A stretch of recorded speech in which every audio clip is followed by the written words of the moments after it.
7 ऑगस्टच्या घडामोडी घेऊन मी शेखर पटेल यावल न्यूजमध्ये आपलं सर्वांचं स्वागत करतो। बघूया आजच्या ठळक घडामोडी। खुशखबर खुशखबर खुशखबर। श्री गजानन हॉस्पिटल प्रसूतिगृह फैजपूर येथे कैलासवासी शशिकांत एकनाथ सरोदे यांच्या 10व्या पुण्यस्मरणार्थ ॲडमिट पेशंटसाठी वैद्यकीय सेवेत 70% पर्यंत सूट दिली जात आहे। ही योजना 1 ऑगस्ट ते 31 ऑगस्ट दरम्यान सुरू असून या हॉस्पिटलमध्ये पुढील प्रमाणे वैद्यकीय सेवा दिल्या जात आहे। यामध्ये डिलिव्हरी, सिझेरिन, बिन टाक्याचे दुर्बीणद्वारे गर्भाशयाच्या पिशवीचे ऑपरेशन, बिन टाक्याचे दुर्बिणीद्वारे कुटुंब नियोजन शस्त्रक्रिया। तेव्हा या 70% सूटचा लाभ यावल तालुक्यातील गरजू रुग्णांनी घ्यावा असे आवाहन करण्यात आले आहे। फैजपूर शहरात डॉक्टर खाचने यांच्या हॉस्पिटलच्या समोर श्री गजानन हॉस्पिटल प्रसूतिगृह एक वेळ अवश्य भेट द्या आणि या लाभाचा फायदा घ्या। आपले विनीत डॉक्टर अभिजित सरोदे, डॉक्टर एकता सरोदे। यावल शहरातील चोपडा रोडवरील हळकाई नदीच्या काठावरून मोटरसायकल चोरी। सावकाळा सीम व पिळोदा येथील महिलांना सर्पदंश, यावल रुग्णालयात उपचार। यावल शहरातील श्रीरामनगर जवळ गतिरोधक बसवण्याची मागणी, तहसील कार्यालयात दिले निवेदन। साकडी महसूल मंडळ कार्यालयात महाफेरफार लोक अदालत 7/12 वरील फळझाडे आणि विहिरीची नोंद काढली। किनगाव येथे उद्धव बाळासाहेब ठाकरे शिवसेना पदाधिकाऱ्यांची व शाखा प्रमुखांची बैठक, संपर्क प्रमुखांनी घेतला आढावा। गोंडगाव येथील अल्पवयीन मुलीवर लैंगिक अत्याचार करून हत्येच्या घटनेचा आळगावात निषेध, बालिकेस वाहिली श्रद्धांजली। विश्वमानव रुहानी केंद्र नवानगर भुसावळ शाखेतर्फे वडोदा येथे मोफत आरोग्य तपासणी शिबिर। तर यावल येथे एकात्मिक आदिवासी प्रकल्प कार्यालयात 9 ऑगस्ट रोजी मोठ्या उत्साहात साजरा होणार आदिवासी दिन। आता बघूया सविस्तर घडामोडी। सुवर्णसंधी सुवर्णसंधी सुवर्णसंधी। यावल तालुक्यातील पहिलेच QCI व DGET मान्यताप्राप्त श्री गणेश ITI यावल या ठिकाणी फिटर, इलेक्ट्रिशियन व बांधकाम पर्यवेक्षण या ट्रेडसाठी प्रवेश देणे सुरू। प्रशिक्षणार्थ्यांना प्रशिक्षणानंतर हमखास नोकरीची संधी व संस्थेच्या माध्यमातून कॅम्पस इंटरव्ह्यू घेतले जाणारे पहिलेच यावल तालुक्यातील श्री गणेश ITI यावल। तेव्हा त्वरा करा उज्ज्वल भविष्यासाठी। आजच आपला प्रवेश निश्चित करा। पत्ता: सातोद रोड, नवीन कन्या शाळेजवळ, श्री गणेश ITI यावल। संपर्क: 93 70 94 84 82। यावल शहरातील चोपडा रस्त्यावर असलेल्या हळकाई नदीच्या काठावरून यावल शहरातील तरुणाची मोटरसायकल चोरी झाली आहे। या तरुणाने नदीकाठी मोटरसायकल लावली होती, तेथून कोणीतरी अज्ञात चोरट्याने ती मोटरसायकल लांबवली।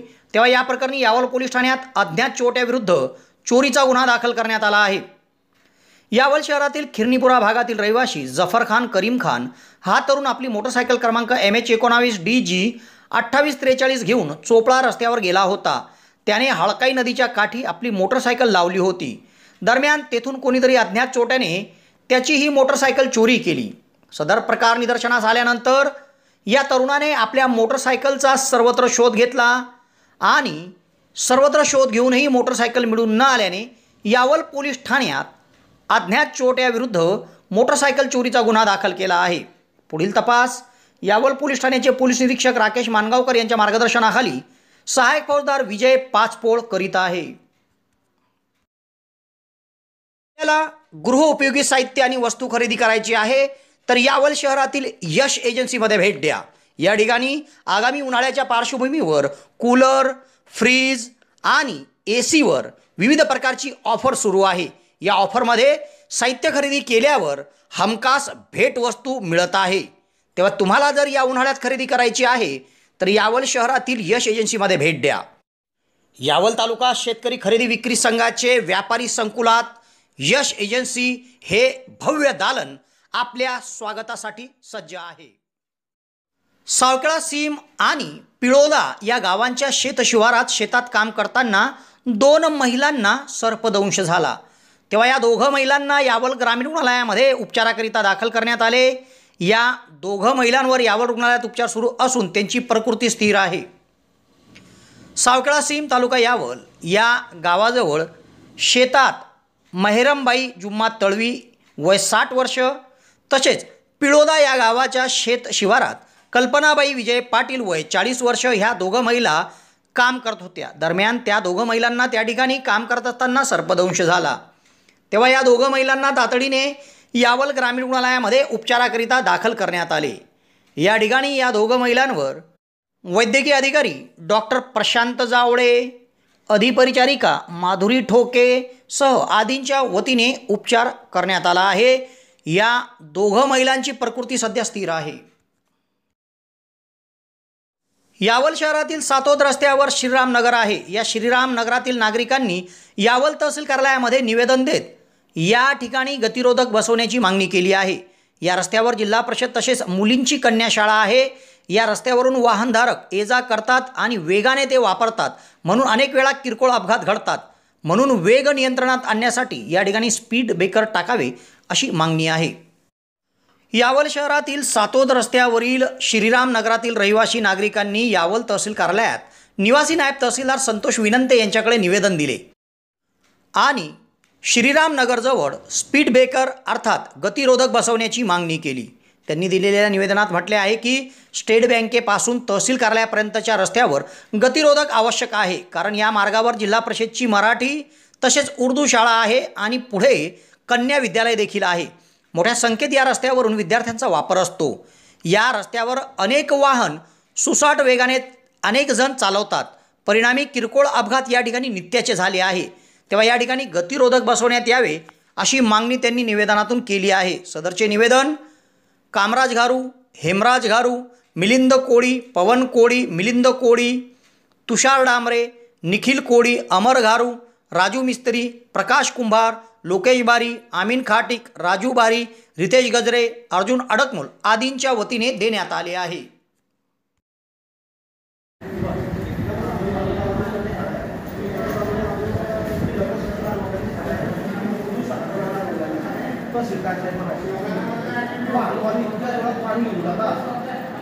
आज रात्री पण एक ॲक्सिडेंट झाला, पण आम्ही आज कसं आहे गावाच्या पहिले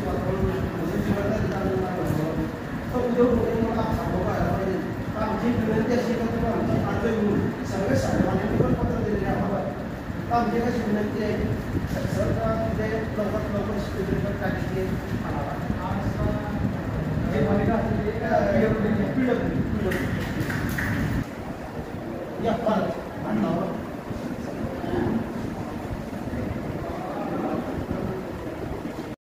साकळी येथील मंडळाधिकारी कार्यालयामध्ये महसूल सप्ताहानिमित्त महसूल विभागाशी निगडीत साकळी मंडळ क्षेत्रातील 13 गावातील तक्रारी आणि अर्धन्यायिक प्रकरणांसाठी महाफेरफार लोक अदालत घेण्यात आली। यात 13 गावातील 23 प्रकरणांवर निपटारा करण्यात आला, तर काही 7-12वर आंब्यांच्या झाडांची नोंद व विहिरींची नोंद होती व ती नोंद क्षेत्र पडताळणी करून कमी करण्यात आली। तसेच लाभार्थ्यांना ऑनलाईन 7-12 आणि दाखले तसेच शिधापत्रिका देण्यात आल्या। यावल तहसील कार्यालयाकडून महसूल सप्ताह साजरा केला जात आहे। यात विविध कार्यक्रम आणि लोकाभिमुख उपक्रम राबवण्यात येत आहे। याचाच एक भाग म्हणून साकळी मंडळाधिकारी कार्यालयामध्ये महाफेरफार लोक अदालत घेण्यात आली। यात प्रांताधिकारी कैलास कडलक, तहसीलदार मोहनमाला नाझीरकर यांच्या प्रमुख उपस्थितीमध्ये मंडळ क्षेत्रातील 13 गावातील 23 तक्रारी व अर्धन्यायिक प्रकरण आपसात तडजोड करून निपटारा त्याच्या करण्यात आला। तसेच गेल्या काही वर्षापासून विविध 7-12 शेती क्षेत्रावर प्रत्यक्षात नसलेल्या विहिरी आणि फळझाडे यात प्रामुख्याने आंब्यांची नोंद कमी करण्यात आली। 35 लाभार्थ्यांना ऑनलाईन 7-12 व विविध विद्यार्थ्यांना दाखले, 55 लाभार्थ्यांना शिधापत्रिका वितरण करण्यात आल्या। या कार्यक्रमाचं आयोजन साकळीचे मंडळाधिकारी सचिन जगताप, तलाठी VS वानखेडे, मधुराजे पाटील, टेमरसिंग बारेला, गणेश महाजन, विजय भालेराव, विकास सोळुंके यांच्या वतीने करण्यात आले होते। या कार्यक्रमामध्ये प्रांताधिकारी कैलास कडलक, तहसीलदार मोहनमाला नाझीरकर, निवासी नायब तहसीलदार संतोष विनंते, नायब तहसीलदार रशीद तडवीसह आदींची उपस्थिती होती। सर्टिफिकेट मिळालेले आहे, काही व्हॅलिडिटी पण झालेलं आहे। यांचं असं म्हणणं होतं की आमच्या उतारावर 36 नोंद पाहिजे। ते पण बऱ्याच दिवसापासून पाठपुरावा करत होते, त्यांना पण आम्ही आज बोलून घेतला आणि त्यांच्या उतारावर आजच नोंद टाकली आणि त्यांना उत्तर दिला।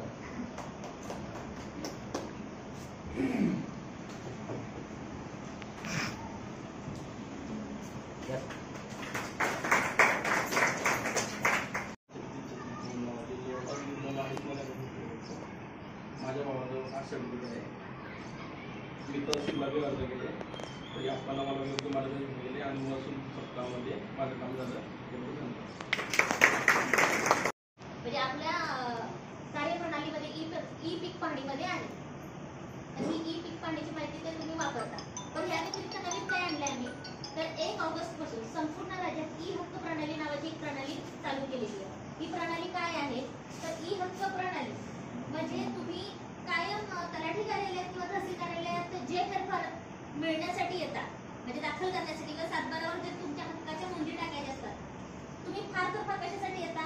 बोजा दाखल करायचा असतो, बोजा कमी करायचा असतो, इकरारची एखादी नोंद असेल किंवा वारसाची नोंद दाखल करण्यासाठी बरेच जण येत असतात, बरोबर?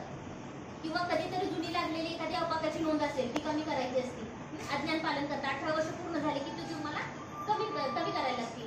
एखादा कधीतरी जुना लागलेला एक उमे असतो, एकत्र कुटुंब मॅनेजर, तो कमी करायचा असतो. कालावधी कमी झालेला आहे पण चुकून एखादं राहिलेलं असेल तर ते कमी करायचं असतं. आणि अजून एक सगळ्यात महत्त्वाचं म्हणजे जसं आता भाऊसाहेबांनी सांगितलं की हे सगळं पोरांना सगळं येतं. ते कॉलेजमध्ये जाणाऱ्या त्या पोरांकडून करून घ्यायचं. त्या पोरांना म्हणायचं भाऊसाहेबांकडे जाऊन बस, त्यांच्याकडून कशी पीक पाणी करायची आणि तो एक माणूस 20 लोकांच्या करू शकतो. त्यामुळे ते काय अडचण नाही. एक पोरगं शिकलं तर 20 शेतांचं करून. तुमच्या गावात भरपूर मुलं आहे, तरुण मुलांनी तर काहीच हरकत नाही. आता आम्ही एवढे असू नये, आम्हालाही वापरावं लागतं, करावं लागतं. आम्हालाही सगळं ऑनलाईन आहे. आता आम्हाला दाखले ऑनलाईनच आहे. सगळे दाखले पाहिजे, त्याला थंब द्यायचा, मग ती सही होती. आपण असे ठीक येतं तुमच्या दाखल्यावर. तर हे सर्व आता हा फायदा आहे. आता मला कधी रात्री फोन येतात, साहेब हा दाखला अर्जंट येऊ द्या, जायचं त्याला रेल्वेने इंटरव्ह्यूला. मग माझ्याबरोबर मी जरी नाशिकला असलो, माझ्याबरोबर लॅपटॉप असतो, थंब घ्यायचं मशीन असतं, मी धरून पण देतोय. आता फायदा आहे ना. नाही तर मी सांगितलं असतं बा मी येईल सोमवारी, आता मग दाखला देईल माझ्याकडे काय आहे. पण आता तशी परिस्थिती नाही. ऑनलाईन झाले ते फायदे फार झालेले. तुम्हाला अर्जंट सुद्धा भेटतो, 4 तासातही भेटतो, 6 तासातही भेटतो, 2 तासातही. सर्व्हर चांगला असेल स्पीड तर 2 तासातही भेटतो. त्यामुळं याच्याशी आपल्याला सगळ्यांना आता मॅच होऊन घ्यायचं आहे. आणि तुम्ही आता रेशन कार्ड जरी आता हे असं घेतलं तर याचं सुद्धा ऑनलाईन रेशन कार्ड पण येऊ राहिलं. हे सगळं ऑनलाईन रेशन कार्ड येणार, हे पण होणार आहे. ठीक आहे, जुने आहेत, यांना काहीतरी पुरावा परंतु आता ऑनलाईन मिळेल, एक कागदच मिळेल असा सर्टिफिकेट सारखा रेशन कार्ड तसं येत आहे. आता हे सगळ्या गोष्टी जर तुम्हाला वोटर कार्ड आलंय इलेक्शनचं, इलेक्शनमध्ये पण आता जे 18 वर्षाचे वरचे मुलं आहेत त्या सगळ्यांना टाकायचं आहे. पुढच्या वर्षी निवडणूक होणार आहे 6-9 महिन्यामध्ये. त्यावेळेस तुम्हाला हे सर्व मतदारांची नाव नोंदणी, ज्यांची 1 जानेवारी 24ला 18 वय होणार, ते सर्वांचे नाव नोंदणी मतदार यादीत करून घ्यायची आहे. तुमच्या शाळेतले शिक्षक BLO आहे त्यांच्याकडे अर्ज भरून द्यायचा आहे. त्याला काय आधार कार्ड लागतं, घरातले काही व्यक्तीचं मतदार कार्ड जोडायचं, जन्मतारखेचा पुरावा. जर आधार कार्डवर पूर्ण जन्मतारीख नसेल, जन्मतारखेचा जो शाळा सोडल्याचा दाखला आहे तो जोडणं महत्त्वाचं आहे. 3-4 गोष्टी जोडलं, एक फोटो लावला, तुमचं मतदार नोंदणी होऊन जाणार आहे. या पद्धतीने करायचे. तुमच्याकडे ते कामकाज आलं ना, 75 झाडं लावायचे तुम्हाला आणि माती पाठवायची आहे, बरोबर ना? 15 ऑगस्टपर्यंत ते काम केलं. मेरी मिट्टी मेरा देश दिल्लीहून आलेला कार्यक्रम आहे. पूर्ण प्रत्येक गावातली माती दिल्लीपर्यंत जाणार आहे, थोडी थोडी घेऊन. तिथे एक कलश होईल, तो कलश प्रत्येक जिल्ह्याहून दिल्लीला जाणार आहे. तिथे एका बागेमध्ये सगळ्या देशातली माती टाकून तिथे झाडं लावणार. तुम्हाला 75 झाडांचा कार्यक्रम आहे. शासकीय जागा टाकून सुद्धा कंपाऊंड करून लावा, नाही तर ते राहणार नाही. पुढच्या वर्षी परत 75 तिथं लावा. 75 झाडं लावले, जगवले पाहिजे, लहान मुलांसारखे सांभाळले पाहिजे. तर मला बोलवलं, तुमचं बोलायची संधी दिली, त्यामुळे तुमचे सर्व हजर राहिले त्याबद्दल मी आभार मानतो. माझे 2 शब्द संपूर्ण जय हिंद. मॅडमने आपल्याला शासनाचे जेवढे काही महसूल सप्ताहामध्ये जेवढे काही उपक्रम आहेत आणि ॲक्च्युअलमध्ये संजय गांधी योजनेचं त्यांनी काय काम केलेलं आहे किंवा शासन आपल्याबद्दल किती सजग आहे. बऱ्याच वेळा असं असतं की शासन आपल्यापर्यंत यायला तयार असतं पण आपलीच इच्छा नसते. तर हे कुठंतरी बदलायला पाहिजे. ठीक आहे, यानंतर आपले प्राणसाहेब आपल्याला मार्गदर्शन. आज साखळी गावामध्ये महसूल सप्ताहानिमित्त उपस्थित सर्व ग्रामस्थ बंधू भगिनी, त्याचप्रमाणे या तालुक्याचे तहसीलदार, तुमच्या भागाचे मंडळ अधिकारी आणि उपस्थित तलाठी, आपण सर्व आज ज्या विषयावर निमित्त इथं आलो आहे ते तुमच्या दैनंदिन शेतकऱ्याच्या दृष्टीने महत्त्वाच्या कामकाजा संबंधित आपण आज इथे उपस्थित आहोत। तुम्ही जसे आज 40-50-60च्या वर दिसत आहे तसं मी पण 50च्या वर मी पण गेलेलो आहे। माझे पण आता 7 वर्ष राहिले आणि मी आल्यापासून पाहतो की पूर्णपणे सर्व खात्यांमध्ये बदल होत चाललेला आहे। सगळीकडे कॉम्प्युटरचा जमाना येतोय, मोबाईलचा जमाना येतोय आणि आपण सर्वांना त्याच्यातलं जास्त ज्ञान नसल्यामुळे आपण थोडं मागं पडतोय। परंतु मग आपल्या घरातले जे तरुण पोर आहे ते मात्र याच्यामध्ये एकदम एक्सपर्ट होऊन गेलेले आहेत। कोविड काळात तर जास्तच एक्सपर्ट होऊन गेले, फक्त त्यांचा वेळ थोडा ते गेम खेळण्यात घालवला होता। त्याऐवजी जर त्यांनी चांगल्या कामासाठी मोबाईलचा वापर केला तर घर बसल्या सगळे कामं होतील। एवढे प्रचंड क्रांती आज आपल्या भारत देशात होते आहे। म्हणजे मी इथं बसलेलो आहे, जर माझं याच्यावर लोकेशन मी कुठे आहे हे जर टाकलेलं असलं तिथे कोणालाही कळतंय की मी कुठे आहे। म्हणजे मी फेसबुकमध्ये नाही, मी साखळीमध्ये, हे पण दिसला फेसबुकवर वगैरे। एवढी क्रांती झाली, याचाच उपयोग करून आपण ई पीक पाहणी आणली आहे, ई हक्क आणलाय, ई चावडी आणली। आता ई काय आहे? ई म्हणजे इलेक्ट्रॉनिक्स किंवा आपलं डिजिटल जे आपण ऑनलाईन करणार आहे ते सगळ्याला पुढं आपण ई लावू। ई लावला म्हणजे जन्मल्यावर आई असते तसे आता ही नवीन ई नुसती ई असं झालेलं आहे। तर आपल्याला याच्याशी आपल्या घरातल्या तरुण मुलांमार्फत याच्यामध्ये आता आपल्याला काम करायचंय आणि जे हेलपाटे जे असतात हे काम करायला आता तुम्हाला दाखल्याला यावं नाही लागत, नाही तर जत्रा भरायची आमच्याकडे मे जून जुलैला, बरोबर आहे की नाही? पूर्वी सगळं त्या सेतू केंद्र पडलेले असायचे सगळे, माझं काम रावसाहेब भाऊसाहेब सगळ्यांचं माझं केलं। आता तुम्हाला इथं ही सेवा केंद्र इथं गेले या टपरीमध्ये सगळं करतात, तिथं दाखवा तुम्हाला तिकडे यायची गरज नाही। मग त्याच्यामुळे तुमचे 400-500 रुपये वाचतात जाण्या येण्याचे वगैरे सर्व। जसजसं हे तंत्रज्ञान पुढे जातं तसं तुम्हाला त्याचे फायदे मिळणार आहे। आता नोंद करतात, आता ही नोंद पूर्वी तुम्हाला इथं येऊन अर्ज द्यावा लागेल, आता तुम्ही ऑनलाईन करायचं आहे। ऑनलाईन केल्यावर इथे यायची गरज नाही का, आणि तुमचं ऑनलाईन काम होतं। आणि ऑनलाईन काम असं होतं की वर सरकारला कळतंय की हे तलाठी यांच्याकडे 30 दिवस झाली ही नोंद झालेली नाही, तिथून वरून नोटीस येते आता तुमच्या 30 दिवसाच्या वर एवढ्या नोंदी आहेत का नाही काढल्या। म्हणजे आता तुमचा जायचीच गरज नाही, 30 दिवसाच्या आत मंजूरच होणार आहे। शासनाला तो जो कालावधी आहे नोंदीचा मंजुरीचा तो 20 दिवसाच्या आत आणायचा आहे। म्हणजे तुमचं एखादं काम आहे, बोजा चढवणं असेल, वारस असेल, सर्टिफिकेट असेल, नोटीस बजावण्याचा पिरियड जो आहे तेवढाच महत्वाचा आहे। त्याच्यानंतर 15 दिवसानंतर ती मंजूरच करणे आहे, नाही तर नामंजूर करणे आहे चुकीचे असेल तर। या पद्धतीने तू पुढं आणि मध्ये आम्हाला ही पण माहिती मागितली तुम्ही किती नोंदी नामंजुरी केलाय, मग त्या खऱ्या आहे का कारण याची पण आम्हाला विचारणं झाली। म्हणजे आम्ही बळच पण तुमचं आता प्रकरण साईडला टाकू नाही शकत, नामंजूर करू शकत नाही। एवढं फक्त एका बटनावर आता शासनाला कळतं, शासन विभागीय आयुक्तांना कळवतो, विभाग आयुक्त जिल्हाधिकाऱ्यांना कळवतो आणि जिल्हाधिकारी मग आमचा आढावा घेतात की तुम्ही काय करताय, या नोंदी का बरं महिन्याच्या वर गेले। म्हणजे या पद्धतीने दाखले जे आता नॉन क्रिमिलियर असतील तर आपण 21 दिवसाचा आम्हाला पिरियड घालून दिला, आम्ही देतो 3 दिवसातच। मला नाही वाटत 3 दिवसाच्या वर माझ्या काळात ते कोणाचे राहिले। जातीचे दाखले 45 दिवस पिरियड आहे, टोपरेपोळी वगैरे काही जोडले तर आपले सर। किनगाव येथे चोपडा विधानसभा मतदारसंघातील शिवसेना उद्धव बाळासाहेब ठाकरे गटाच्या शाखा प्रमुखांची व पदाधिकाऱ्यांची बैठक घेण्यात आली। यामध्ये विधानसभा मतदारसंघाचे संपर्क प्रमुख यांनी संघटना बांधणीचा आढावा घेतला। किनगाव तालुका यावल येथे उद्धव बाळासाहेब ठाकरे शिवसेना गटाकडून चोपडा विधानसभा मतदारसंघाच्या पदाधिकाऱ्यांची शाखा प्रमुखांची बैठक घेण्यात आली। ही बैठक गावातील पीक संरक्षण सोसायटीच्या सभागृहात पार पडली। यामध्ये चोपडा विधानसभा मतदारसंघाचे संपर्क प्रमुख भास्कर येऊरकर यांनी मतदारसंघातील विद्यमान आमदार लताताई सोनवणे यांनी बंड पुकारला, त्या शिंदे गटात गेल्या म्हणून मतदारसंघातील पक्षाच्या सध्याच्या स्थितीचा आढावा घेत माहिती घेतली।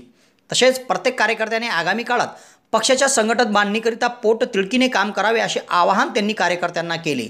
या बैठकीला यावल तालुका शिवसेना प्रमुख रवींद्र सोनवणे, माजी जिल्हा परिषद सदस्य किरण सोडुंके, आदिवासी तालुका संघटक भारसिंग बारेला, ज्येष्ठ शिवसैनिक पंजाबराव पाटील, उपतालुका प्रमुख योगेश पाटील, लीलाधर पाटील, रोहिदास महाजन, अनिल पाटील, कैलास निळे, हेमंत पाटील, हेमराज चौधरी, सुरेश धनगर, जनार्दन कोळी, धनराज पाटील, दीपक माळी, आशिष झुरकाळे, भावेश पाटील, प्रदीप वानखडे, गोविंदा मिस्त्री, घाशीलाल बारेला, रेव सिंग बारेला, उखा कैकाडी, चंद्रभान कोळी, मुबारक तळवी, अरुण सोनवणे, योगेश पाटील, लक्ष्मीकांत पाटील, उमेश पाटील, राजमल पाटील, शेखर साळुंकेसह मोठ्या संख्येत शिवसेना उद्धव बाळासाहेब ठाकरे गटाचे पदाधिकारी आणि शाखा प्रमुख बैठकीला हजर होते।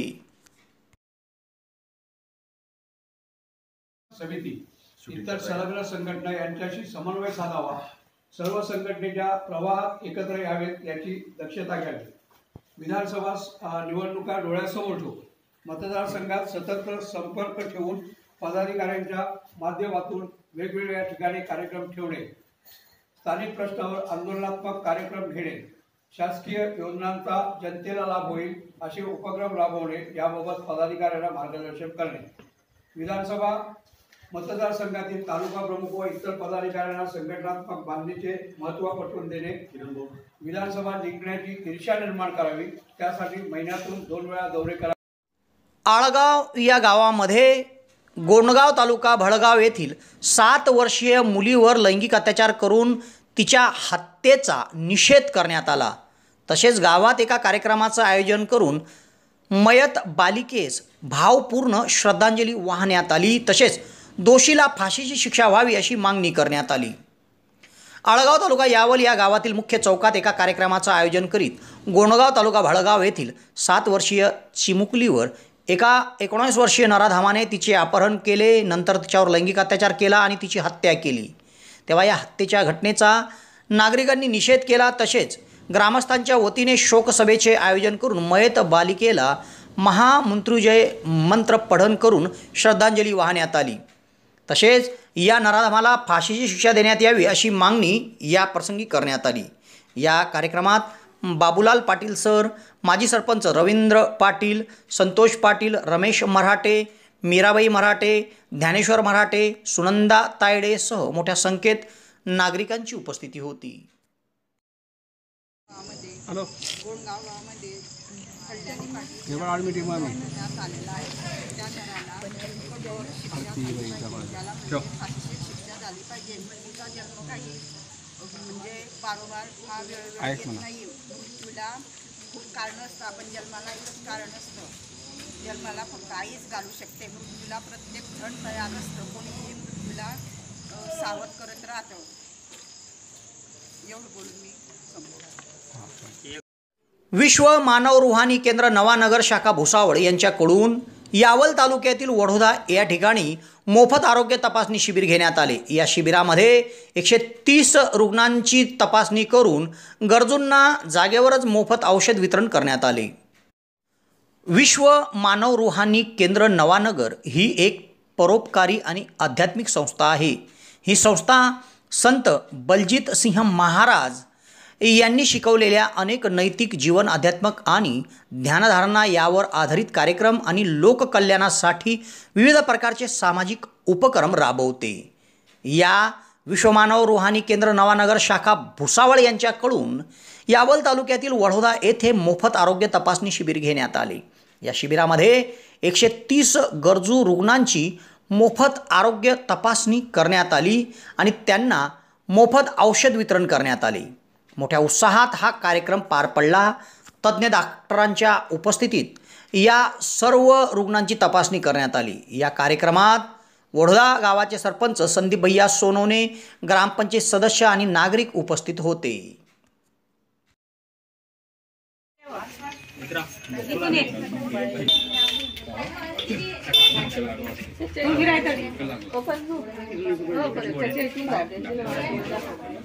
तुम्ही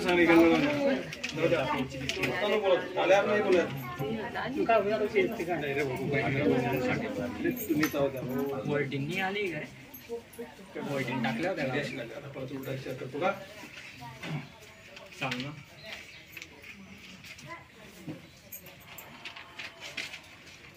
सकाळ संध्याकाळ 2 टाइम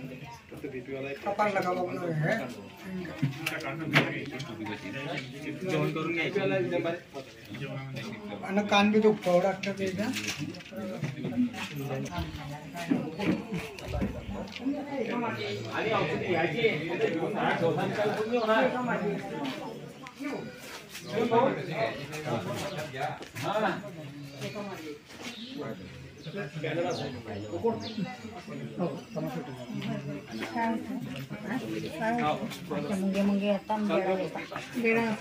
आता पाहिले जखली पे असं भद्रवाणी पडतो हा भाकर दखत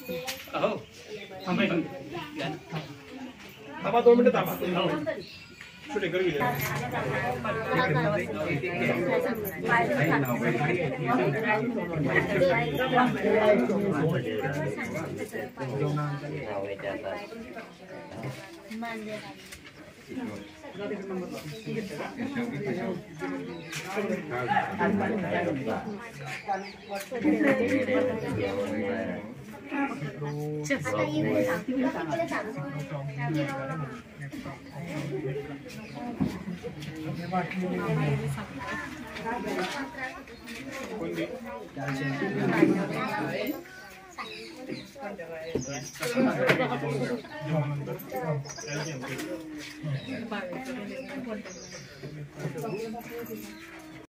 यावल येथील एकात्मिक आदिवासी प्रकल्प कार्यालयात दिनांक 9 ऑगस्ट रोजी जागतिक आदिवासी दिनानिमित्त विविध कार्यक्रमाचं आयोजन करण्यात आलं आहे। तेव्हा या कार्यक्रमाच्या माध्यमातून आदिवासी संस्कृतीचे दर्शन घडणार असून नागरिकांनी याचा लाभ घ्यावा आणि कार्यक्रमात उपस्थिती द्यावी असे आवाहन करण्यात आले आहे। यावल येथील जळगाव जिल्ह्याचे एकात्मिक आदिवासी विकास प्रकल्प कार्यालय आहे। या कार्यालयात 9 ऑगस्ट रोजी विविध क्षेत्रातील मान्यवरांच्या उपस्थितीत जागतिक आदिवासी दिन साजरा केला जाणार आहे। दिनांक 9 ऑगस्ट हा दिवस संपूर्ण जगातील आदिवासींचा आत्मसन्मान जपत आदिवासी अस्मिता फुलवणारा आहे व युनोच्या वतीने हा दिवस जागतिक आदिवासी दिन साजरा करण्यात यावा असे घोषित करण्यात आले आहे। तेव्हा त्या अनुषंगाने यावल येथील कार्यालयात आदिवासी बांधवांच्या उपस्थितीत जागतिक आदिवासी दिन साजरा केला जाणार आहे। या निमित्त भव्य कार्यक्रमाचं आयोजन करण्यात आलं आहे। यात विविध आदिवासी सेवाभावी संघटना आणि आदिवासी संस्कृतीचे दर्शन घडणार आहे। तेव्हा यामध्ये लोकप्रतिनिधी, आदिवासी संघटना, कार्यकर्ते, आदिवासी समाजसेवक आणि विद्यार्थ्यांनी हजर राहावे असे आवाहन प्रकल्प अधिकारी अरुण पवार यांनी केले आहे। तेव्हा या घडामोडीसह आज इथेच थांबतो। नवीन घडामोडीसह उद्या पुन्हा आपली भेट घेईल। धन्यवाद।